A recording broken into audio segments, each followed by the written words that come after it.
At sa punto pong ito, narito ang update tungkol sa mga programa ng kasalukuyang administrasyon dito sa Mr. President on the Go. Una nga po dyan mga kababayan, nanawagan si Pangulong Ferdinand R. Marcos Jr. sa mga Pilipino na yakapin ang pag-asa, pagkakaisa at malasakit habang ipinagdiriwang ng bansa ang Easter Sunday kahapon na nagmamarka sa muling pagkabuhay ng ating Panginoong Hesukristo at pagtatapos ng Semana Santa.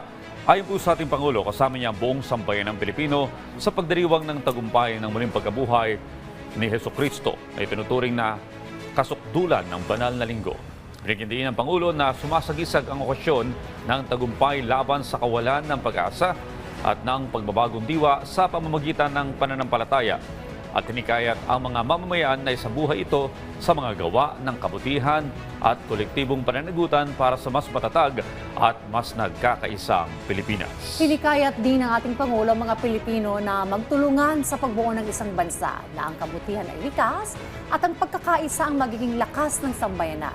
Dagdag pa ng ating Pangulo, magkaisa ang lahat sa pagtataguyod ng bagong Pilipinas kung saan ang malasakit at pag-aalaga sa isa't isa magpapakilala sa mga Pilipino. Sa muling pagkabuhay ni Hesukristo, aniya matatagpuan ng matibay na pangako na nananatili ang biyaya ng Diyos ang patapatayan na magdadala sa liwanag kahit sa pinakamadilim na oras.